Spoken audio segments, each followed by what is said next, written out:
আসসালামু আলাইকুম ক্লাস 10 এর শিক্ষার্থীরা, আমি মোহাম্মদ রুবায়েত তোমাদের আইসিটির ষষ্ঠ অধ্যায় প্রোগ্রামিং এর মাধ্যমে সমস্যা সমাধান এর লেকচার 3 নিয়ে হাজির হলাম। তো ভিডিওটি শুরু করার আগে আমরা কিছু জিনিস নিয়ে কথা বলি।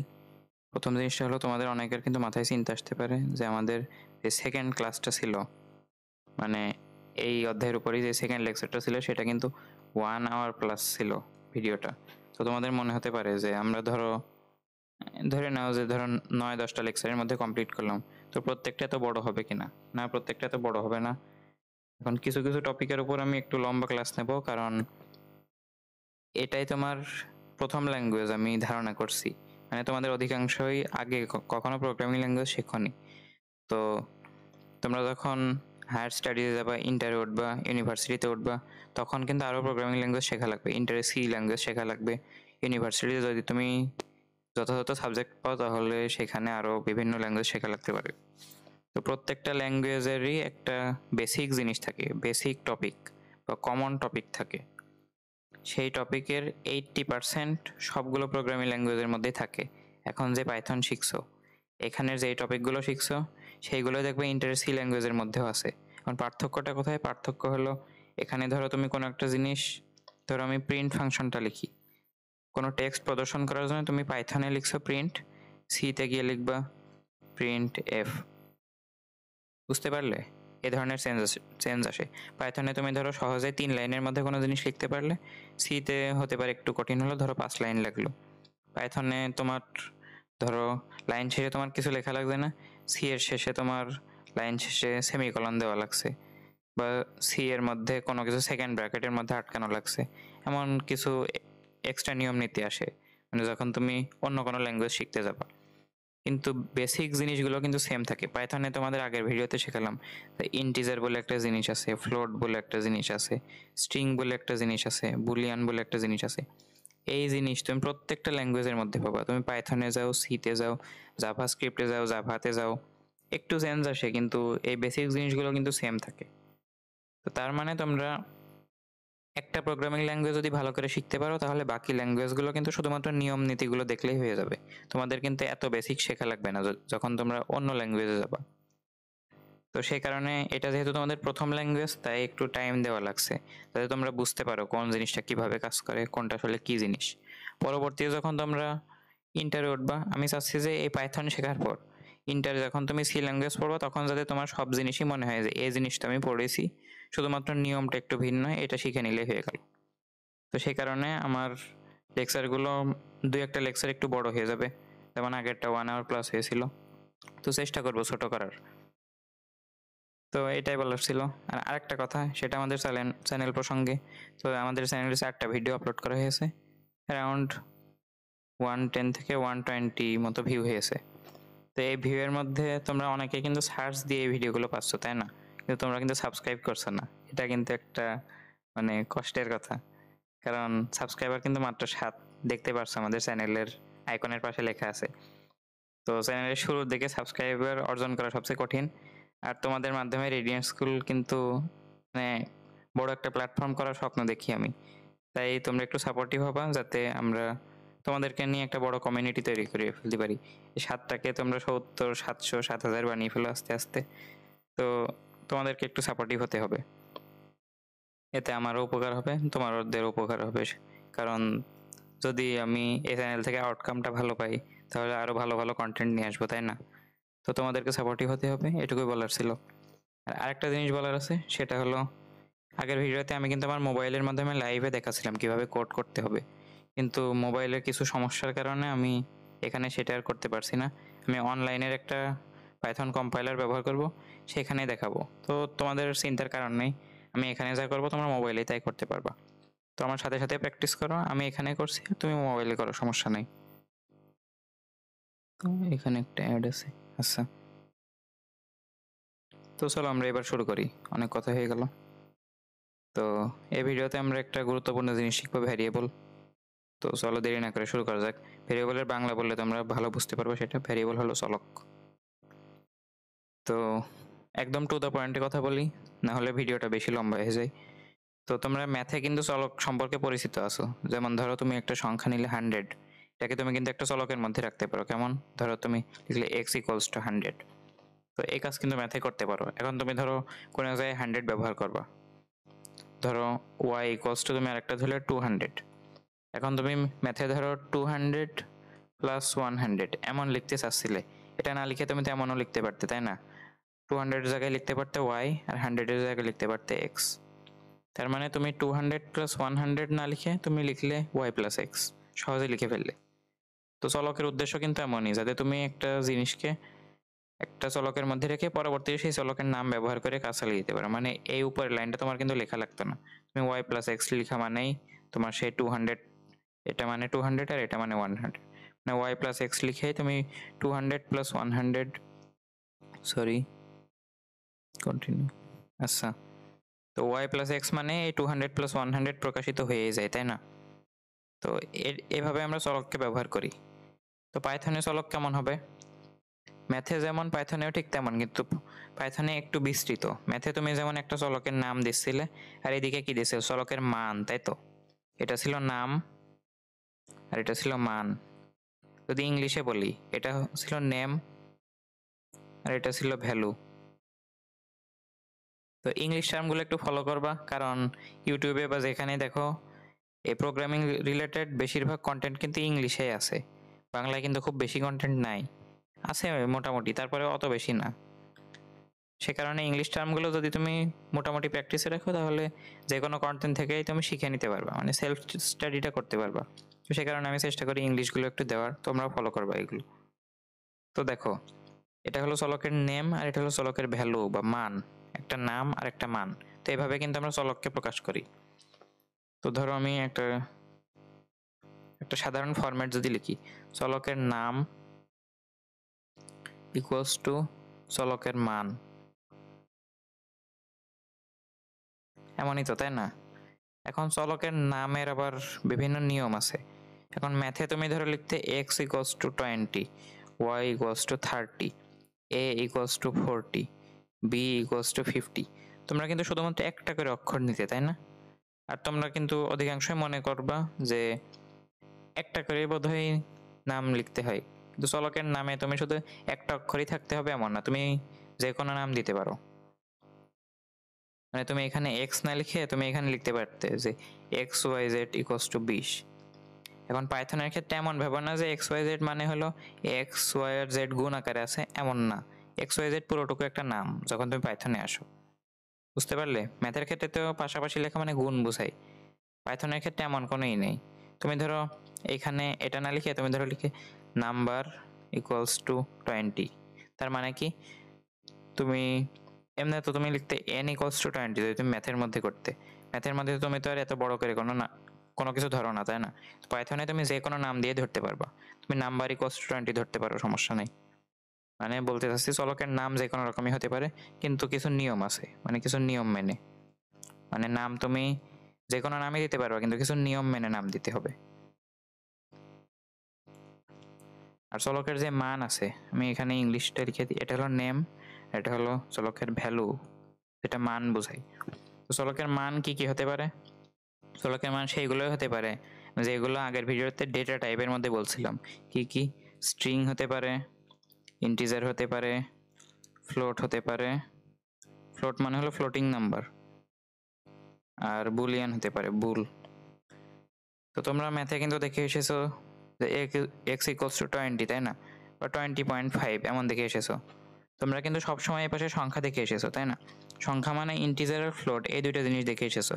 কিন্তু যখন তুমি পাইথনে আসবা, তখন যেমন নামের ক্ষেত্রে একটু চেঞ্জ আসলো, যে তুমি এখানে শুধু এক্স লিখতে হবে এমন না, তুমি এখানে যে কোনো কিছু লিখতে পারো। ধরো তুমি নাম্বার লিখলে, তো যে কোনো নাম তুমি লিখতে পারো এখানে। এই ভ্যালুর এই জায়গায়ও তুমি শুধুমাত্র সংখ্যায় ব্যবহার করতে হবে এমন না, তুমি এই জিনিসগুলো ব্যবহার করতে পারো। স্ট্রিং ব্যবহার করতে পারো, তুমি বুলিয়ান নিতে পারো। আর ইন্টিজার ফ্লোট এই দুইটা জিনিসটা ম্যাথেই নাও, তাই না? ইন্টিজার মানে হলো পূর্ণ সংখ্যা, ফ্লোট মানে হলো ভগ্নাংশ সংখ্যা বা দশমিক ভগ্নাংশ, তাই না? এগুলো আগের ভিডিওতেই দেখে এসেছো, তো এখন কথা না বাড়াই। তো স্ট্রিং কিভাবে নিতে পারো? ধরো তুমি একটা চলক নিলে name, name equals to string এ তুমি লিখে দিলে, আমার নাম দিচ্ছি রূপম লিখলাম, তার মানে আমি কি করলাম, তুমি যে এখানে x ইকুয়ালস টু 20 লিখতে ম্যাথের মধ্যে তো তুমি একটা অক্ষর দিয়েই বোঝাতে, তাই না, চলকের নামটা। পাইথনে এসে তুমি যত ইচ্ছা অক্ষর নিতে পারবা, তুমি যে কোনো নাম ব্যবহার করতে পারবা। সে কারণে আমি NAME এই একটা নাম দিলাম চলকের। আর ম্যাথের মধ্যে তুমি শুধু সংখ্যা নিয়ে কাজ করতে পারতে, এখানে শুধু সংখ্যা না, তুমি এই যে এই চারটা নিয়ে কাজ করতে পারবা। সংখ্যা ছাড়াও তুমি স্ট্রিং, বুলিয়ান এগুলো নিয়েও কাজ করতে পারবা। তো তার মানে কেমন, তুমি চলক বিভিন্ন রকম করে ধরতে পারবা। ধরো তুমি a ইকুয়ালস টু 20 এমন ধরতে পারবা, এটা তো ম্যাথেই করতে। ধরো b ইকুয়ালস টু 20.5, এটা তুমি করতে পারতে। এটা আবার কি জিনিস, এটা হলো ইন্টিজার, এটা হলো ফ্লোট। মানে ম্যাথের মধ্যে যেটা করতে সেটা মূলত ইন্টিজার আর ফ্লোট নিয়ে কাজ করতে তোমরা। তো পাইথনে যখন আসছো তখন তো আরো কাজ করতে পারো। c ইকুয়ালস টু তুমি রূপম ধরতে পারো, এটা হলো স্ট্রিং। আর তুমি d ইকুয়ালস টু ট্রু নিতে পারো। যেহেতু টি বড় হাতের আছে আর দুই পাশে কোনো কোটেশন নেই, তাই এটা বুঝতে পারছো এই ট্রুটা হলো বুলিয়ান। তো বুলিয়ান যদি নাও বুঝে থাকো তাও সমস্যা নেই, এটা আলাদা ভিডিওই দেবো। তোমাদের বইয়ে কোনো আলোচনা নেই, তোমরা যদি আগ্রহী থাকো আলাদা একটা ভিডিও দেবো বুলিয়ান নিয়ে। মূলত আলোচনা তোমাদের এই তিনটা নিয়ে, সব জায়গায় এই তিনটা নিয়ে। তো আর নামের ক্ষেত্রে এখানে ABCD এমন হতে হবে এমন না, তুমি নামের ক্ষেত্রে যে কোনো কিছু লিখতে পারো। ধরো আমি লিখলাম যে my name equals two Rupam. এই যে মাই নেম পুরোটুকু হলো নাম, এখানে ABCD এইগুলো নাম হবে এমন না, তুমি যে কোনো নাম দিতে পারো। আশা করি বুঝতে পারছো যে চলক কিভাবে ধরতে হয়। এখন একটা জিনিস আছে, এই যে এখানে চলকের যে সমান চিহ্নটা আছে, এই যে এই চিহ্নটা এটা মানে কিন্তু সমান কথাটা না। এ সমান মানে কিন্তু সমান না। এ সমান মানে হলো, আমি ইংলিশে লিখিয়ে দিই তারপর বোঝাচ্ছি। এটা হলো অ্যাসাইন করা। এখন অ্যাসাইন করা মানে কি, অ্যাসাইন করা মানে সিম্পলি হলো কোনো একটা মানকে কোনো একটা চলকের মধ্যে রাখা, এটা মানে হলো অ্যাসাইন করা। তার মানে কি, তুমি এই মানটাকে এই চলকের মধ্যে রাখলে, এটাই এই সমান চিহ্ন দিয়ে প্রকাশ করে। এখন সমান চিহ্ন তো ম্যাথে তো তোমরা এটাকে সমান পড়ো, কিন্তু পাইথনের সমান মানে হলো দুইটা ইকুয়াল চিহ্ন। মানে সমান যদি তুমি প্রকাশ করতে চাও তাহলে দুইটা ইকুয়াল দিতে হবে, সেটা আমরা পরবর্তীতে যখন ম্যাথমেটিক্যাল কাজ কাম করব তখন আমরা দেখবো এটা। কিন্তু যদি তুমি একটা সমান ব্যবহার করো, এর মানে হলো তুমি এই মানটাকে এই চলকের মধ্যে তুমি রেখে দিলে। আমরা তো একটা মানকে একটা চলকের মধ্যে রাখি, তাই না। এই যে 20.5 কে তুমি এক্স এর মধ্যে রাখলে, রূপম নামটাকে তুমি নেমের মধ্যে রাখলে, 20 কে তুমি এক্স এর মধ্যে রাখলে, তারপরে এই যে এখানেও রাখিছি আমরা, এই 20 কে তুমি এ এর মধ্যে রাখলে, এই 20.5টাকে তুমি বি এর মধ্যে রাখলে, রূপমকে সি এর মধ্যে রাখলে, রূপমকে মাই নেমের মধ্যে রাখলে, ট্রুকে ডি এর মধ্যে রাখলে। তো এই যে তুমি চলকের মধ্যে রাখলে, এটা বোঝায় সমান চিহ্ন দ্বারা। আর এ রাখাটার ইংলিশ হলো, এই রাখাটার ইংলিশ টার্মটা হলো অ্যাসাইনিং বা অ্যাসাইন করা। মানে তুমি এই 20টাকে এর মধ্যে অ্যাসাইন করলে। তো এটা একটু মনে রাখবো, আমি হয়তো এই কথাটাই ব্যবহার করব অনেকবার।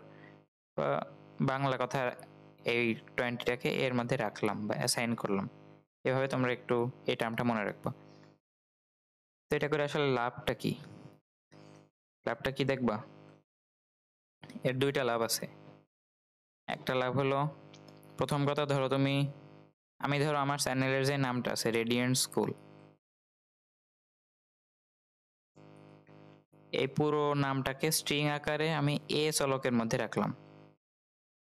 যেহেতু রাখলাম তাই একটা সমান চিহ্ন দিয়েছি, তাই না। এই সমান চিহ্ন মানে কিন্তু সমান না, এটা মানে হলো অ্যাসাইন করা বা রাখা। এই রেডিয়েন্ট স্কুলটাকে স্ট্রিং আকারে আমি এখানে রাখলাম এ চলকের মধ্যে। তো এবার যদি আমি প্রিন্ট করতে চাই এটাকে, তখন আমার আর প্রিন্ট রেডিয়েন্ট স্কুল লেখা লাগবে না, তখন শুধু প্রিন্ট এ লিখে দিলেই হয়ে যাবে। জিনিসটা বুঝতে পারলে কত মজার। যখন তুমি যে আগের ভিডিওতে যেমন বললাম, যে আগের ভিডিও না, আগের স্লাইডে এখানে দেখাই যে তুমি যখন এক্স সমান 100 ধরেছো, পরবর্তীতে তোমার এই 100 সংখ্যার লেখা লাগেনি, তুমি এক্স লিখলেই হয়ে যাচ্ছিল। এক্স গুণ 2 মানে তো 100 গুণ 2, তাই না, মানে হলো 200। তো তার মানে কি, পরবর্তীতে তুমি 100 ব্যবহার না করে এক্স ব্যবহার করলে সেটা মিন করা হয়ে গিয়েছে যে এটাই হলো 100। তো পাইথনের ক্ষেত্রেও এটা ঠিক এমন, যে তুমি রেডিয়েন্ট স্কুলটাকে এ এর মধ্যে রেখে দিলে, এখন প্রিন্ট যখন তুমি করতে চাচ্ছ এই রেডিয়েন্ট স্কুলটাকে, তখন পুরো রেডিয়েন্ট স্কুলের লেখা লাগবে না, তখন শুধু এ লিখলেই হয়ে যাবে। এটা হলো তোমার ভ্যারিয়েবলের প্রথম ব্যবহার। আর দ্বিতীয় ব্যবহার কি, এখানেই দেখিয়ে দিচ্ছি। দ্বিতীয় ব্যবহার হলো, ধরো একবার প্রিন্ট করার পরে আরো কিছু তুমি কাজ করলে, এবার তুমি আবার প্রিন্ট করতে চাচ্ছ রেডিয়েন্ট স্কুল নামটা, তাহলে কি করবা, এবারও কি প্রিন্ট রেডিয়েন্ট স্কুল লিখবা না, এবারও তুমি প্রিন্ট এ লিখে দিবা, তাহলে কিন্তু প্রিন্টটা হয়ে যাবে। তার মানে কি, যে তুমি একবার রেডিয়েন্ট স্কুল জিনিসটাকে এ চলকের মধ্যে রেখে দিলে মানে তোমার এবার যতবারই রেডিয়েন্ট স্কুলটাকে প্রিন্ট করতে ইচ্ছা করবে বা এটা নিয়ে যে কোনো কাজ করতে ইচ্ছা করবে, তখন শুধু এই এ ব্যবহার করলেই হয়ে যাবে। এখন এখানে আবার কোটেশন দিও না যেন, কোটেশন দিলে এ এই কথাটা প্রিন্ট হয়ে যাবে। এখানে যদি তুমি কোটেশন দাও তার মানে এই জিনিসটা একটা স্ট্রিং, এটাই প্রিন্ট হয়ে যাবে। কোটেশন দেওয়া যাবে না যখন তুমি চলক ব্যবহার করো, কোটেশন দিতে হবে শুধু স্ট্রিং এর ক্ষেত্রে। সে কারণে দেখো আমি এখানে কোটেশন দিয়েছি, কারণ এটা ছিল স্ট্রিং। স্ট্রিং এ কোটেশন দিতে হয় সেটা তো আগের ভিডিওতে দেখিয়েছি, আগের ভিডিও অবশ্যই করে আসতে হবে। তো এখানে আমি কোটেশন দিয়েছি। এখন চলক, এটা তো চলক বোঝাচ্ছে তাই না, এটা তো স্ট্রিং নেই, এটা হলো একটা চলক। তো এই চলকটাকে যখন তুমি প্রিন্ট করতে চাচ্ছ তখন তুমি আর কোনো কোটেশন দিবা না, কারণ একবার তো কোটেশন দিয়েই ফেলেছে। এই চলকের মধ্যে যখন তুমি স্ট্রিংটাকে রাখছিলে তখনই তোমার কোটেশন দেওয়া হয়ে গিয়েছে। তার মানে হলো, কোনো চলক যখন তুমি প্রিন্টের মধ্যে ব্যবহার করবে বা প্রিন্ট ছাড়াও আরও যে কোনো জায়গায় ব্যবহার করবে, তখন কিন্তু তোমার আর কোটেশন দেওয়া লাগবে না, এটা মাথায় রাখতে হবে। তো চলো প্র্যাকটিক্যালি এগুলো দেখিয়ে আসি। তো দেখো আমি যদি নর্মালি কিছু একটা প্রিন্ট করতে দিতাম, প্রিন্ট এখানে ধরো রেডিয়েন্ট স্কুল,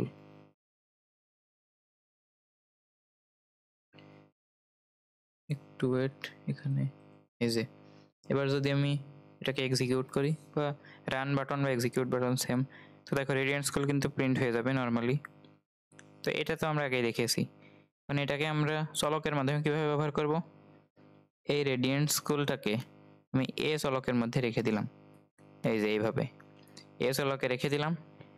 এবার যদি আমি প্রিন্ট করতে চাই, প্রিন্ট, এবার যদি আমি এ লিখি, বুঝতে তো পারছো এবারও রেডিয়েন্ট স্কুল প্রিন্ট হয়ে যাবে। যদি আমি এক্সিকিউট করি, এই যে দেখো রেডিয়েন্ট স্কুল প্রিন্ট হয়ে গেল। তার কারণ কি, রেডিয়েন্ট স্কুল কথাটাকে এই যে একটু ঠিক করে দিই, এই যে রেডিয়েন্ট স্কুল জিনিসটাকে তুমি এ চলকের মধ্যে রেখেছো, স্ট্রিং আকারে রেখেছো, সেই কারণে দেখো কোটেশন দিয়েছো।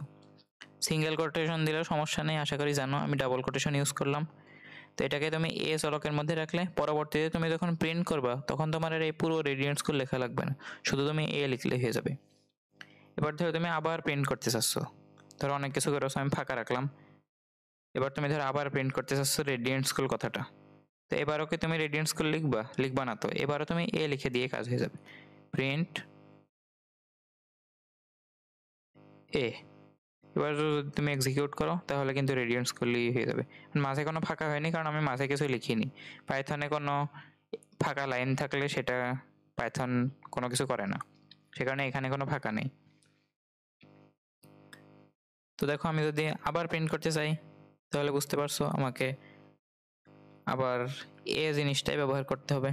মানে এবারও ধরো আমি রেডিয়েন্ট স্কুল প্রিন্ট করতে চাচ্ছি, এবারও তো রেডিয়েন্ট স্কুল লিখবো না, লিখলে হবে না তা না, তুমি যদি এখানে রেডিয়েন্ট স্কুল লিখে দাও তাহলেও হয়ে যাবে, সেটা ঠিক আছে। কিন্তু তুমি তো এ এর মধ্যে রেখে দিয়েছো, তাহলে তুমি আর কষ্ট করবা কেন, শুধু এ লিখে দিবা তাহলেই হয়ে যাবে। এক্সিকিউট করলে এই যে দেখো রেডিয়েন্ট স্কুল চলে আসলো। শুধু তোমাকে স্ট্রিং নিয়ে কাজ করতে হবে এমন না, তুমি তো যে কোনো সংখ্যা নিয়েও কাজ করতে পারো। আমি ধরো একটা ইন্টিজার নিয়ে কাজ করলাম 100, এটাকে আমি এক্সিকিউট করলাম, দেখো 3বারই 100 হয়ে গেল। ধরো আমি একটা ফ্লোটিং ভ্যালু নিয়ে কাজ করলাম, মানে ফ্লোট নিয়ে কাজ করলাম, ধরো এখানে না, এই যে 100.5, এটা যদি এক্সিকিউট করি তাহলে দেখো 100.5 3বার প্রিন্ট হয়ে গেল, যেহেতু আমি 3বারই প্রিন্টের মধ্যে এ লিখেছি, মানে এটাই 3বার প্রিন্ট হয়ে যাবে। এবার ধরো আমি একটা বুলিয়ান ভ্যালু নিয়ে কাজ করলাম, ধরো এখানে আমি লিখলাম ট্রু, এটা যদি এক্সিকিউট করি দেখো ট্রু 3বার প্রিন্ট হয়ে গেল।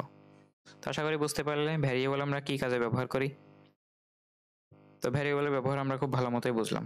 শুধুমাত্র আমরা যে প্রিন্টের মধ্যে ব্যবহার করবো এমন না, আমরা বিভিন্ন ম্যাথমেটিক্যাল কাজের মধ্যে ব্যবহার করতে পারি, সেটা আমরা ম্যাথের মধ্যে গিয়ে বিস্তৃতভাবে দেখবো। তাহলে এ ইকুয়ালস টু 20, তুমি লিখলে প্রিন্ট এ প্লাস এ, এমন কিছু একটা লিখলে, ধরো আমি এ প্লাস এ লিখছি, বা a+5 লিখছি, তো প্রথমটা লিখলাম মানে প্রথমটা চেঞ্জ হবে, তাই না? এখন a = 20 আর তুমি লিখলে প্রিন্ট a+5। আমরা ম্যাথমেটিক্যাল কাজ যখন করব অন্য একটা ভিডিওতে তখন এগুলো বিস্তৃতভাবে দেখবো। এখন শুধু দেখে নাও, আমি a এর সাথে 5 যোগ করলাম, তাহলে কত হবে? 20 এর সাথে 25 যোগ হয়ে যাবে। তাহলে আমি যদি এক্সিকিউট করি মানে 25 হয়ে যাবে। এদের প্রথমটা কিন্তু 25 হয়ে গেছে, পরবর্তীগুলো a ছিল, পরবর্তীগুলো a এর যে মান সেটা প্রিন্ট করেছে 20। তো প্রথমটা আমি a+5 লিখেছি মানে 25 হয়ে গেছে। তো এখানে আমি তো চাইলে 20 + 5 লিখতে পারতাম, কিন্তু আমরা কষ্ট না করে a লিখে দেবো। কারণ কি? কারণ আমরা 20টাকে তো a এর মধ্যে রেখে দিয়েছি, তাহলে আর আবার এই জিনিসটাকে লিখলে তো তাহলে তো আর এই প্রথম লাইনটার কোনো মানে থাকে না, তাই না? সে কারণে আমরা পরবর্তীতে যখনই 20 ব্যবহার করব তখন এখানে a ব্যবহার করব। আশা করি বুঝতে পারলে চলকের কাজ কাম আসলে কেমন হয়। তো চলক আমরা কি বুঝে গেলাম। এখন চলকের আরেকটা জিনিস আমরা দেখে নিতে চাই। দেখবা তোমাদের বইয়ের রিডিং এর মধ্যে দেওয়া আছে ভ্যারিয়েবল শব্দের অর্থ চলক, আর আরো একটা অর্থ দেওয়া আছে সেটা হলো পরিবর্তনশীল।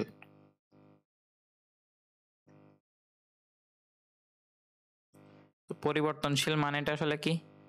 পরিবর্তনশীল মানে হলো, ধরো তুমি একটা চলক নিয়েছো a = 50, এটা ধরো তুমি একটা চলক নিয়েছো। তুমি যদি এবার চাও পরবর্তী লাইনে বা যে কোনো সময় a মানে চেঞ্জ করে দিতে পারো মানটা, মানে মানটা পরিবর্তন করে দিতে পারো। ধরো আমি দিলাম 30, তার মানে কি প্রথমে তুমি a = 50 ধরলে, পরে যে আবার বললে যে না এখন আর 50 থাকবে না, এবার 30 হয়ে যাবে, মানে তুমি মানটা চেঞ্জ করে দিলে। তুমি ধরো নেম ধরো রুবায়েত, আমি ধরো আমার নাম লিখলাম নেম রুবায়েত, পরবর্তীতে আমার মনে হলো না রুবায়েত না দিই, বা রুবায়েত নিয়ে যেটুকু কাজ আমি করতে চেয়েছি সেটুকু শেষ। আর পরবর্তীতে কোনো এক সময়ে আমি ধরো চাচ্ছি এটা চেঞ্জ করে দিতে, তাহলে আমি চেঞ্জ করে দিতে পারবো। তাহলে এবার কি হলো? এবার নেমের মধ্যে রুবায়েত ছিল কথাটা, এখন নেমের মধ্যে রুবায়েত কথাটা বের হয়ে গেল, আর রূপম কথাটা এবার নেমের মধ্যে চলে আসলো। মানে তোমরা আসলে চলককে একটা বক্স আকারে চিন্তা করো বা একটা প্যাকেট আকারে। এটা হলো একটা প্যাকেট, সে প্যাকেটের মধ্যে তুমি কোনো মান রাখো, মান। আর এই প্যাকেটটা আসলে কি? এটা হলো চলক। তো তুমি যখন মান চেঞ্জ করো তখন অলরেডি যে মানটা তুমি দিয়ে দিয়েছো এই যে 50, সেটাকে তুমি ডিলিট করে দাও এই বক্স থেকে, মানে বক্স থেকে তুমি বের করে দাও, মানে এই মানটাকে তুমি বের করে দাও, আর এটার বদলে তুমি আরেকটা মান নিয়ে আসো। প্রথমে ছিল 50, পরে আসলো 30। এখানে প্রথমে ছিল রুবায়েত, পরে আসলো রূপম, মানে চেঞ্জ করে দিচ্ছ। তো এই চেঞ্জ করাটা যাবে, এটাই ভ্যারিয়েবল দ্বারা বোঝাচ্ছে। মানে ভ্যারিয়েবল মানে হলো পরিবর্তনশীল, তুমি মান চেঞ্জ করতে পারবা, এটাই হলো জিনিস। যেমন ধরো আমি যদি পুরো অংশটা কেটে দিই, ধরো আমি লিখলাম a = প্রথমে লিখলাম 50, আর এটা ধরো আমি প্রিন্ট করলাম, তাহলে তুমি ভালোভাবে বুঝতে পারবা। সরি, প্রিন্ট a, ধরো আমি প্রিন্ট করলাম, তাহলে কত হবে? 50 প্রিন্ট হবে অবশ্যই। ও সরি, এখানে বানান ভুল আছে, বানান ভুল করা যাবে না। এই যে এবার এই যে 50 প্রিন্ট হয়ে গেল। এবার যদি আমি চাই যে এর মান আমি চেঞ্জ করে দেবো, তাহলে কি? আমি ধরে দিলাম a = এবার আমি ধরে দিলাম 30, তাহলে কি হবে? এবার যদি আমি প্রিন্ট করি তাহলে কি হবে বলো তো? 30 প্রিন্ট হবে, বুঝতে পারছো? তো এগুলো আসলে কমন সেন্সেরই জিনিস, এগুলো আসলে অত দেখানোর কিছু নেই। এখানেও দেখো আমি একটু ঝামেলা করেছি, এই যে এই যে দেখো প্রথমে 50 ছিল কারণ তখন এর মান ছিল 50, পরে গিয়ে এর মান আমি চেঞ্জ করে দিয়েছি, এখন প্রিন্ট করলাম, এখন তো অবশ্যই 30 হবে। এখন ধরো আমি প্রথমটা প্রিন্ট লিখলাম না, আর আরেকটা লাইন লিখে দিলাম a = 20। এবার বলো কোনটা প্রিন্ট হবে? আমি যদি একটু জুম করে দেখাই, এটা তখন হয়তো দেখতে কষ্ট হয়েছে, তো দুঃখিত।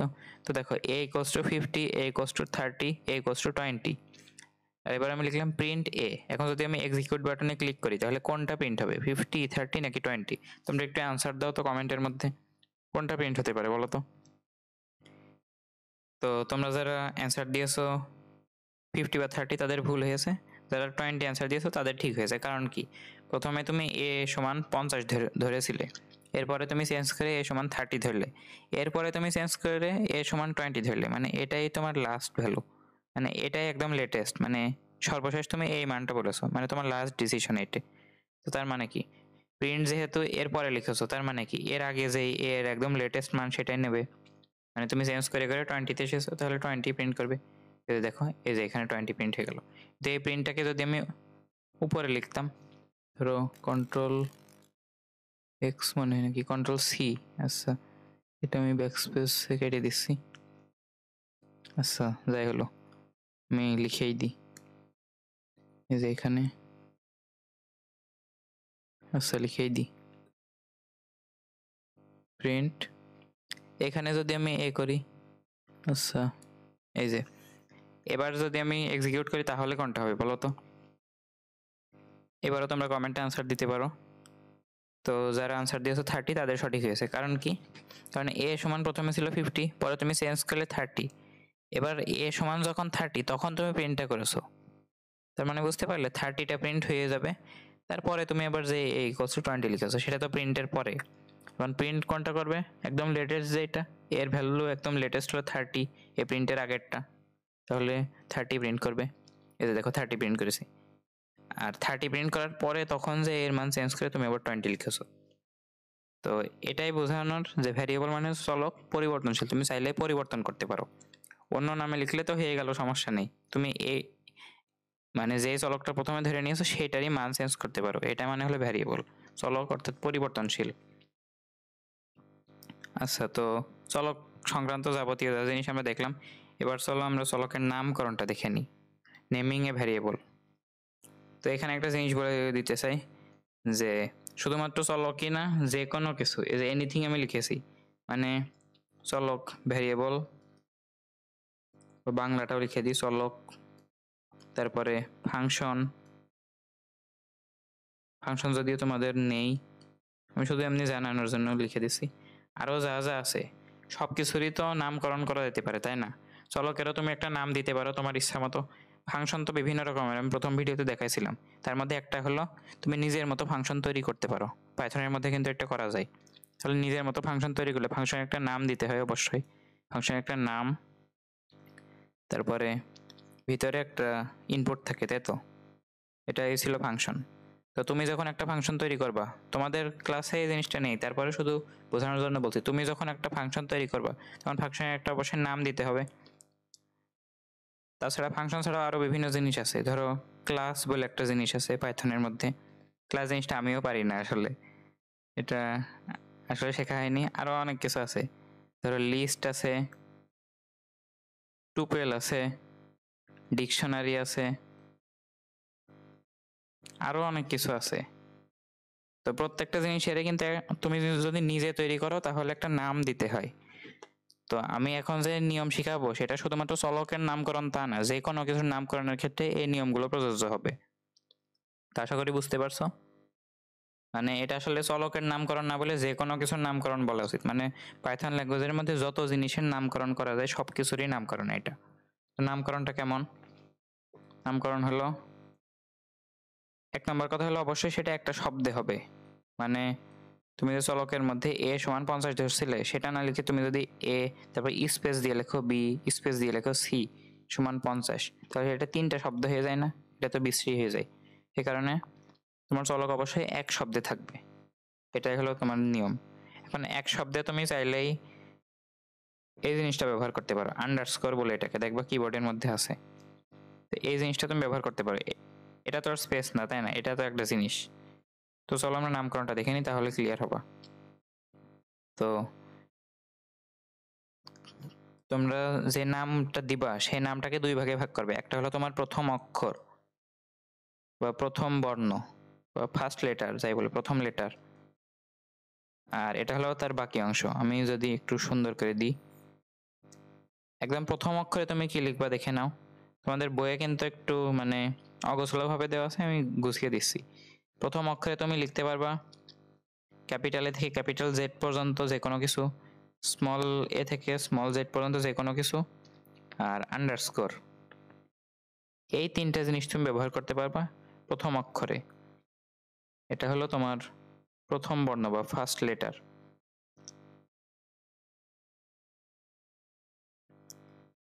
বুঝতে পারছো? এটা হলো তোমার প্রথম লেটার, মানে প্রথম বর্ণটা তুমি বড় হাতের এ থেকে বড় হাতের জেড, ছোট হাতের এ থেকে ছোট হাতের জেড বা আন্ডারস্কোর যে কোনো কিছু দিতে পারো। আর বাকি যে অংশটা, মানে তোমার তো একটা শব্দ, তুমি ধরো যে কোনো একটা শব্দ লিখলে, ধরো মাই নেম, এটা ধরো তুমি একটা চলক দিলে আর এখানে নাম দিলে রূপম। তো মাই নেমের প্রথম অক্ষর নিয়ে আমরা কাজ করে ফেললাম। এই যে প্রথম অক্ষরটা এই নিয়ম ফলো করবে, আর বাকি যে অংশটা আছে সেই অংশ আর একটা নিয়ম ফলো করবে। সেটা কি?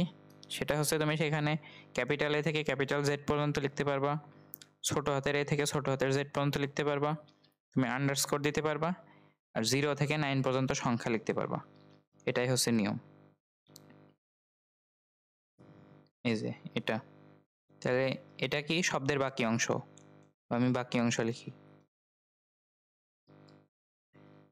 আর পুরো জিনিসটা একটা কি হবে, এটা একটা ওয়ার্ড হবে, মানে ওয়ান ওয়ার্ড হবে, এটা একটা কি হবে, একটা শব্দ হবে। তার মানে স্পেস থাকবে না, মানে নো স্পেস। মানে তুমি যখন একটা চলকের নামকরণ করবে ভ্যারিয়েবলের, তখন কোনো স্পেস দিতে পারবা না। কোনো স্পেস না দিলে তো একটা শব্দই হয়, তাই না? মানে তুমি কোনো স্পেস যদি না দাও তাহলে তো সেটা একটাই শব্দ। তো শব্দের প্রথম যে লেটারটা সেটা এই যে এই নিয়মটা ফলো করবে, আর বাকি পুরো যে অংশটা সেখানে তুমি এই নিয়মটা ফলো করাতে পারবা। এখন দুটোর মধ্যে পার্থক্য কি? শুধুমাত্র 0 থেকে 9। মানে তুমি শব্দের প্রথম লেটারটাই কোনো সংখ্যা ব্যবহার করতে পারবা না, আর বাকি অংশে তুমি প্রথমে যা ব্যবহার করতে পারতে তাই ব্যবহার করতে পারবা, তার সাথে সংখ্যা ব্যবহার করতে পারবা। মানে এদের ধরো এমন, ধরো মাই নেম, এটা কি ভ্যালিড বলো তো? প্রথমটাই নিয়ম মেনেছে, প্রথমটাই দেখো ছোট হাতের এ থেকে ছোট হাতের জেড পর্যন্ত তো ব্যবহার করা যায়, তার মানে এটা সঠিক আছে। আর পরের অংশে দেখো নিয়ম মেনেছে কিনা, এগুলো সব ছোট হাতের অক্ষর, আর এখানে একটা আন্ডারস্কোর, অবশ্যই নিয়ম মেনেছে। নিয়ম মানবে না কোথায় কোথায় আমি সেটাই শুধু দেখিয়ে দিই, মানে কোন নামগুলো আসলে গ্রহণযোগ্য না সেগুলো দেখে। শুরুতে যদি তুমি একটা সংখ্যা দিয়ে দাও, ধরো তুমি লিখলে 5 নেম ইকুয়ালস টু রূপম, এভাবে যদি তুমি নামকরণ করো তাহলে কি হবে? হবে না তো, কারণ প্রথম যে লেটারটা সেখানে তুমি কোনো সংখ্যা ব্যবহার করতে পারবা না, তাহলে এটা কিন্তু হবে না। যদি তুমি ধরো মাই নেম এমন লেখো ইকুয়ালস টু তুমি রূপম লিখলে, এই জিনিসটা যদি করো তাহলে কি হবে? দেখো কোনো জায়গায় তুমি কোনো স্পেস ব্যবহার করতে পারবে না, এখানে তুমি দেখো স্পেস ব্যবহার করেছো, তার মানে এটা কিন্তু হবে না। স্পেস ব্যবহার না করে তুমি যদি একটা এই যে আন্ডারস্কোরটা ব্যবহার করতে, তাহলে কিন্তু এটা হয়ে যেত। তুমি আরো অনেক ভাবে কিন্তু ভুল করতে পারো, যেমন ধরো তুমি লিখলে, ধরো কি লিখতে পারো, ধরো তুমি অন্য কোনো অক্ষর ব্যবহার করলে, মানে অন্য কোনো স্পেশাল অক্ষর, অ্যাট অ্যাট দ্য রেট ব্যবহার করলে, এখানে জি লিখলে, মানে এজ না লিখে তুমি আসলে অ্যাট দ্য রেট জি এমন লিখেছো, মানে যে কোনো কিছু দিয়েছো, এটা দিয়ে ধরো 18 লিখেছো, এটা কি সঠিক নাকি ভুল? অবশ্যই ভুল হবে, কারণ এই চিহ্ন তুমি ব্যবহার করতে পারবা না, তুমি শুধু এইগুলোর মধ্যে যা দিয়েছি সেটা ব্যবহার করতে পারবে। তুমি ধরো দিলে যে এই জিনিসটা দিয়ে দিলে যে এজ, তাও হবে না। নামকরণের ক্ষেত্রে অন্য কোনো অক্ষর ব্যবহার করা যাবে না। ধরো তুমি একটা ডলার সাইন দিলে, ডলার সাইন অন্যান্য ল্যাঙ্গুয়েজে মনে হয়, এখানে হয় কি আমি জানি না, বইতে তো দেখলাম না, তার মানে অবশ্যই হবে না। ডলার সাইন যদি ব্যবহার করো, তুমি যদি কোনো প্লাস মাইনাস ব্যবহার করো নামের মধ্যে, বা যে কোনো এই যে এখানে যা দিলাম সেটা বাদে অন্য যে কোনো নিয়মে ফলো করো, সেটা ভুল হবে। সেটা ভুল হলে কি হবে? এরর দেখাবে, মানে প্রোগ্রাম কিন্তু রান করবে না। তো আশা করি বুঝতে পারছো যে ভ্যারিয়েবলের নামকরণ একটা গুরুত্বপূর্ণ জিনিস। এটা আসলে ভ্যারিয়েবল না, যে কোনো কিছুর নামকরণ, তুমি ফাংশনের নামকরণ করো, লিস্ট, টুপেল, ডিকশনারি, যে কোনো কিছুর নামকরণ, তো এটাকে ভ্যারিয়েবলের নামকরণ হিসেবে শেখো, সমস্যা নেই। এই নামকরণই যে কোনো কিছুর নামকরণে ব্যবহার করবা, কারণ ভ্যারিয়েবল ছাড়া অন্য কোনো তেমন কিছু নেই তোমাদের। তো আশা করি নিয়মটা বোঝা গেল। তো নিয়মটা যদি বোঝা যায় তাহলে আমি একটু ভুল ভাল নাম দিয়ে দেখাই। এখানে ধরো আমি দিলাম, ধরো আমি একটা ডলার সাইন দিলাম, এবার যদি আমি এক্সিকিউট করি তাহলে এরর দেখানোর কথা। এই যে দেখো সিনট্যাক্স এরর, ইনভ্যালিড সিনট্যাক্স, এই যে এখানে দেখিয়ে দিয়েছে যে এরপর আমি ডলার সাইন দিয়েছি, মানে ভুল হয়েছে। ধরো আমি এখানে স্পেস দিয়ে বি লিখলাম, তাহলে এক্সিকিউট করি, এই যে দেখো এরর। ধরো আমি এখানে, ধরো আমি অন্য কোনো চিহ্ন দিলাম, ধরো পার্সেন্টেজ দিলাম, তাহলে দেখো ভুল দেখাচ্ছে। আরো কোন কোন ভাবে ভুল হয় জানো? এই যে শুরুতে তো তুমি সংখ্যা দিতে পারবা না, তাহলে শুরুতে যদি তুমি সংখ্যা দাও তাহলে ভুল হবে। ধরো আমি এখানে দিলাম 5, এক্সিকিউট যদি করি তাহলে দেখো ভুল। বুঝতে পারলে? শুরুতে তুমি একটা জিনিসই দিতে পারবা, শুরুতে যা দিতে পারবা তা দেখাইছি। তো শুরুতে তুমি কিন্তু আন্ডারস্কোরও দিতে পারবা। যদি তুমি আন্ডারস্কোর দাও, আমি কি খুঁজে পাবো না দেখি। এই যে পাইছি আন্ডারস্কোর, সরি এই যে আন্ডারস্কোর ব্যবহার করলাম। সরি এটা,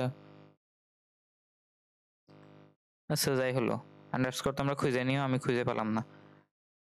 তো যে নিয়মটা দেখালাম সেই নিয়মের মধ্যে যদি তুমি নামকরণ করো তাহলে কোনো সমস্যা হবে না, কিন্তু যদি সেই নিয়ম লঙ্ঘন করো তাহলে যেমন দেখালাম এই যে এরর দেখাবে।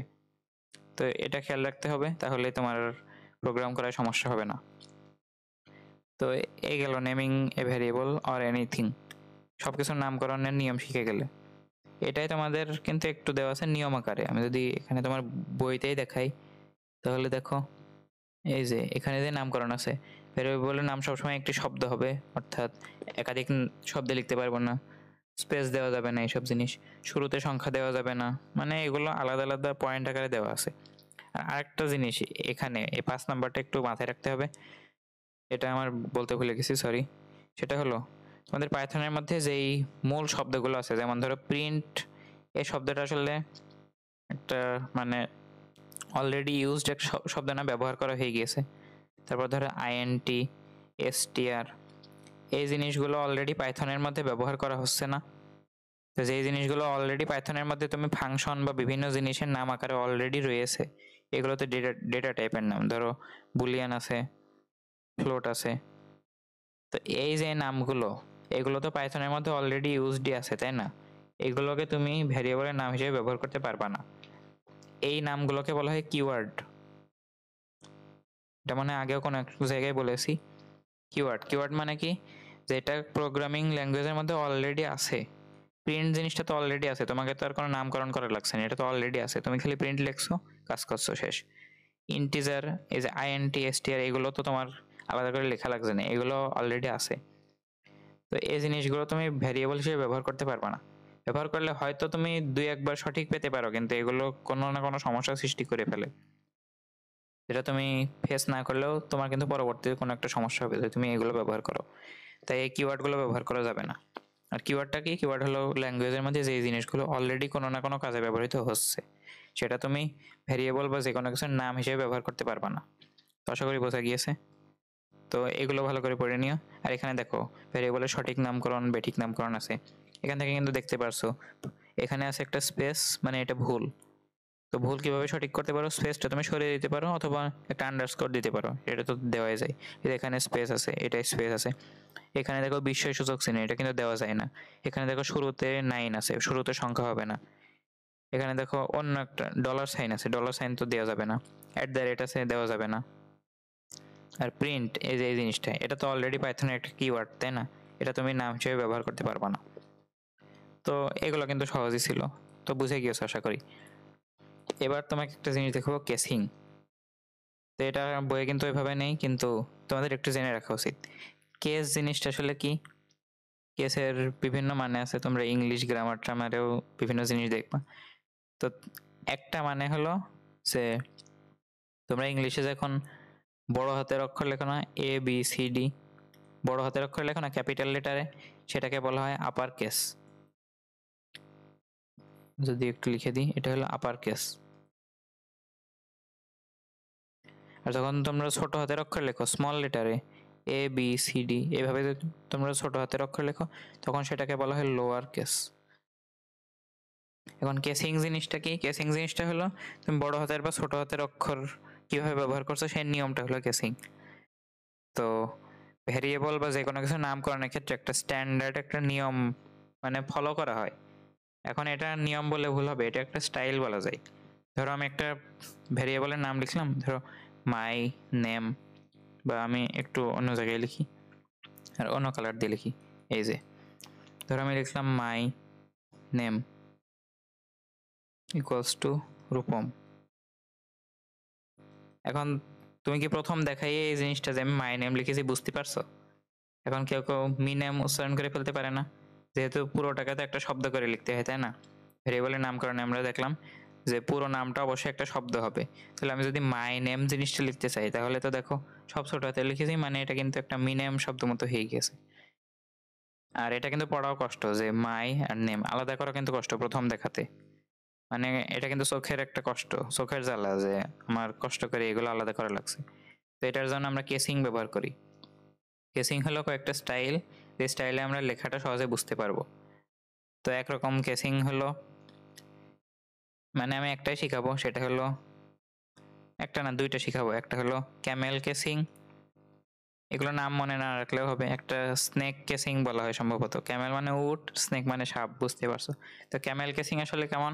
ক্যামেল কেসিং হলো তুমি ছোট হাতের অক্ষর দিয়ে লিখতে থাকবা। তো কেসিং মানে হলো তুমি বড় হাতের লিখছো নাকি ছোট হাতের লিখছো, সে একটা স্টাইলিং করার নিয়ম।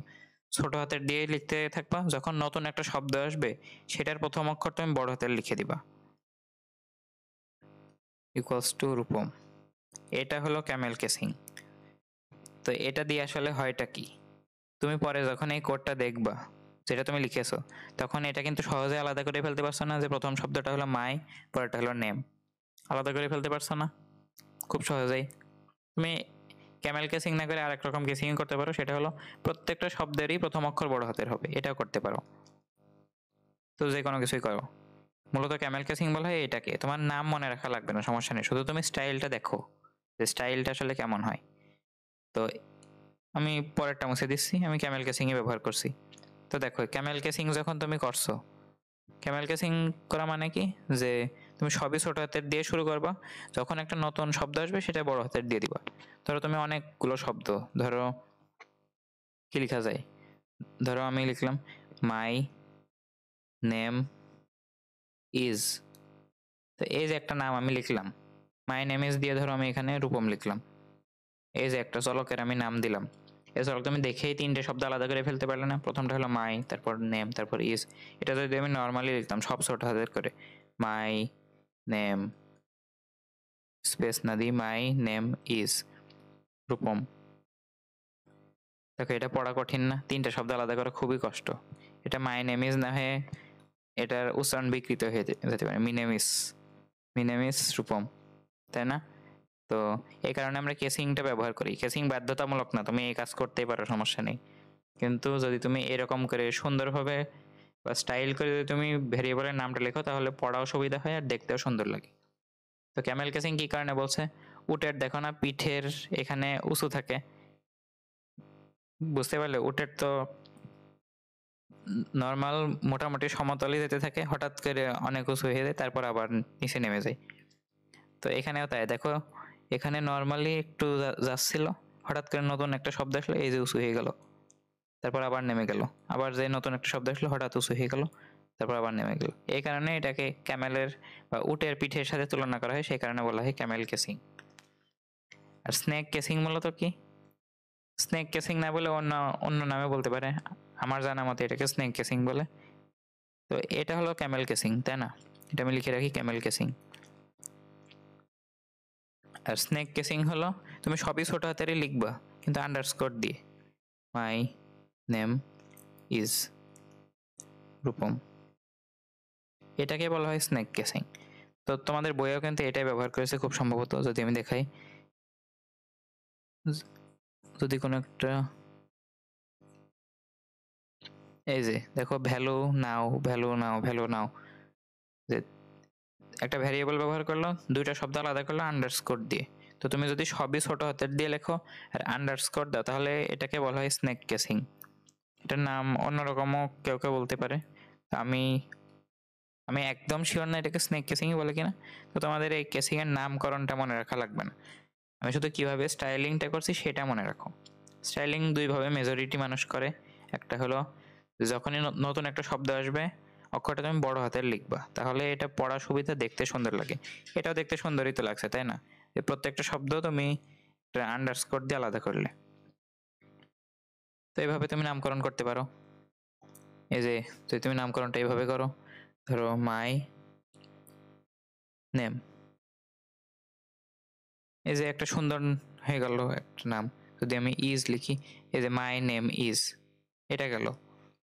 এটা যদি আমি নর্মালি লিখতাম মাই নেম ইজ, এটা একটু দেখতে কেমন না? আবার অর্থ মানে উচ্চারণও কিন্তু চেঞ্জ হয়ে যেতে পারে। এই দুটার মধ্যে কিন্তু পার্থক্য আছে। এটা দেখতে সুবিধা, এটা আমি ক্যামেল কেসিং করেছি তাই না? এখন আমি যদি স্নেক কেসিং করি, আমি তো আন্ডারস্কোর খুঁজে পেলাম না। এটা এই যে পেয়েছি, মাই নেম ইজ। এবার আবার হচ্ছে না। আচ্ছা যাই হোক, আমি এই অংশটা বাদ দিয়ে দিই। একটু সমস্যার কারণে আমি লিখতে পারছি না এই আন্ডারস্কোরটা, তো তোমরা লিখতে পারবা, সমস্যা নেই। তো মাই নেম এটা আমি কেটে দিই তাহলে। এই যে এটা হলো ক্যামেল কেসিং, এটা হলো স্নেক কেসিং, বুঝতে পারলে তো তাই না? তো কেসিং জানাই লাগবে আসলে তা না, কিন্তু একটু তোমাদের প্রফেশনাল করার জন্য, মানে যারা প্রফেশনাল কোডার, মানে যারা কোডিং করে প্রফেশনালি, তারা কিন্তু এই ধরনের জিনিস ব্যবহার করে। তো তোমরাও করতে পারো, একটু প্রফেশনাল তো হওয়া ভালো। আমার স্টুডেন্ট একটু বেশি প্রফেশনাল হবে, এটা তো আমি অবশ্যই চাইবো তাই না? তো কেসিং বুঝতে পারলে। তো এই ভিডিওর লাস্ট যে টপিকটা সেটা হলো কেস সেন্সিটিভিটি। খুব সহজে বুঝে নাও। কেস সেন্সিটিভিটি হলো, দেখো সেন্সিটিভিটি মানে কি? সেন্সিটিভিটি মানে হলো কোনো কিছু সেন্স করার ক্ষমতা। আর কেস মানে কি? কেস মানে যে দেখালাম, কেস দুই ধরনের, আপার কেস আর লোয়ার কেস। তার মানে বড় হাতের আর ছোট হাতের, ক্যাপিটাল লেটার আর স্মল লেটার। তো পাইথন ল্যাঙ্গুয়েজ তোমরা যেটা পড়ছো, পাইথন ল্যাঙ্গুয়েজ কিন্তু কোন একটা অক্ষর দেখে শনাক্ত করতে পারে যে সেটা আসলে ক্যাপিটাল নাকি স্মল। মানে এটা বলার আগে একটা জিনিস বলে নিই যে অনেক ল্যাঙ্গুয়েজ আছে এইগুলো তুমি ছোট হাতের দাও আর বড় হাতের দাও, এই দুইটার মধ্যে পার্থক্য করতে পারে না। শুধু জানে যে দুইটাই হলো এ, একটা যে ছোট হাতের একটা বড় হাতের এ ধরনের পার্থক্য করতে পারে না। তো তেমন একটা কোডিং ল্যাঙ্গুয়েজ হলো, সেটা প্রোগ্রামিং ল্যাঙ্গুয়েজ না, সেটা হলো এইচটিএমএল। এইচটিএমএল, সিএসএস, এই ল্যাঙ্গুয়েজগুলো অবশ্যই যদিও প্রোগ্রামিং ল্যাঙ্গুয়েজ না, তারপরেও যদি আমি একটু মানে ব্যাখ্যার জন্য বলি, এই ল্যাঙ্গুয়েজগুলোতে তুমি যদি ছোট হাতের এ আর বড় হাতের এ দুইটাই দাও, এই দুইটার মধ্যে এই দুইটা ল্যাঙ্গুয়েজ পার্থক্য করতে পারে না। কিন্তু পাইথনে যদি তুমি একটা দাও ছোট হাতের এ আর একটা দাও বড় হাতের এ, তাহলে কিন্তু পাইথন দুইটাকে আলাদা আলাদাভাবে শনাক্ত করতে পারে যে এটা হলো ছোট হাতের, এটা হলো বড় হাতের। তো এই যে সেন্সটা করতে পারলো পাইথন, এটা হলো কেস সেন্সিটিভিটি। দেখবা তোমাদের ভ্যারিয়েবলের যে নামকরণ আছে, এই যে এখানে, সেখানে কিন্তু একটা নিয়ম দেওয়া আছে, যদি দেখাই, এই যে 4 নাম্বারটা, পাইথন হলো একটি কেস সেন্সিটিভ প্রোগ্রামিং ভাষা। কেস সেন্সিটিভ মানে কি? যার মধ্যে কেস সেন্সিটিভিটি আছে তাকে আমরা কি বলবো? Case sensitive. কেস সেন্সিটিভ কারা? যারা কোন একটা অক্ষর ছোট হাতের নাকি বড় হাতের সেটা শনাক্ত করতে পারে, অবশ্যই ইংরেজি অক্ষর, তাই তো?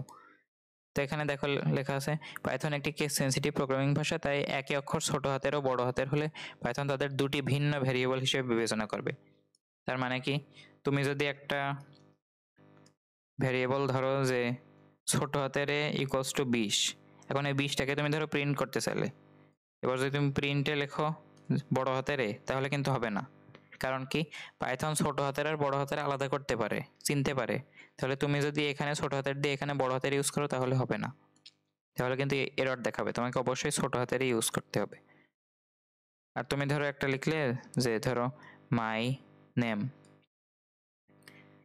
এটা ধরো একটা চলক নিলে, চলক সমান দিয়ে যাই নিলে ধরো, আরেকটা নিলে মাই নেম, এটা একটা চলক নিলে, এই দুইটা চলক কি সেম হবে বলো তো? পাইথন যেহেতু কেস সেন্সিটিভ, কেস সেন্সিটিভ একটা প্রোগ্রামিং ল্যাঙ্গুয়েজ পাইথন, তাই এই যে এখানে তুমি এনটাকে বড় হাতের লিখেছো আর এটাকে এন ছোট হাতের লিখেছো, দুইটার মধ্যে একটা পার্থক্য চলে আসেনি বড় হাতের। আর যেহেতু বড় হাতের ছোট হাতের আলাদা করতে পারে, তাই এই দুইটা চলক কিন্তু পাইথন আলাদা চলক হিসেবে দেখবে, সেম চলক হবে না। বুঝতে পারলে? এটা হলো কেস সেন্সিটিভিটি। তার মানে কি? তুমি যখন একটা চলকের নামকরণ করবা, তখন অবশ্যই সেটা ছোট হাতের নাকি বড় হাতের সেই জিনিসটা তোমাকে মাথায় রেখে কাজ করতে হবে। কারণ তুমি ধরো এক জায়গায় দিলে এজ সমান 18, পরবর্তীতে সেটা ধরো তুমি বড় হাতের এ, বড় হাতের জি, বড় হাতের ই এইভাবে ব্যবহার করলে তাহলে হবে না। কারণ পাইথন ছোট হাতের হিসেবে দেখেছে, পাইথন জানে যে 18টা ছোট হাতের এজ এর মধ্যে আছে। তুমি বড় হাতের এজ লিখলে তখন পাইথন এরর দেখাবে। আশা করি বুঝতে পারলে। তো এই ভিডিওটা এই পর্যন্তই, টু বি কন্টিনিউড। ভিডিওটা চলতে থাকবে এই সিরিজটা। তো আমি আশা করি তোমরা খুব ভালো মতো মনোযোগ দিয়ে এই প্লেলিস্টের ক্লাসগুলো কমপ্লিট করছো। তো প্লেলিস্টের শেষে তোমরা কিন্তু বুঝতে পারবে আসলে তোমাদেরকে কোন অবস্থানে নিয়ে গিয়েছি এই প্রোগ্রামিং ল্যাঙ্গুয়েজের এই শিক্ষার দিক দিয়ে। তো এই ভিডিওটা এই পর্যন্তই, পরে ভিডিওতে আবার দেখা হবে। আল্লাহ হাফেজ।